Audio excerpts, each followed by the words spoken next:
This is a short guide on how to get push to mute in any game or app using AutoPTT. If the game or app supports open mic or voice activation, you can get push to mute by setting the activation mode in AutoPTT to push to talk and then setting a hotkey for push to mute global. The mic will be muted system-wide while the hotkey is pressed.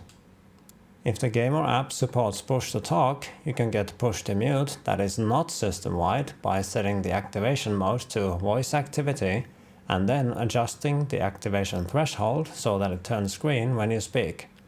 Then set the push to talk key to the one you use in your game or app, and finally set a hotkey for push to mute.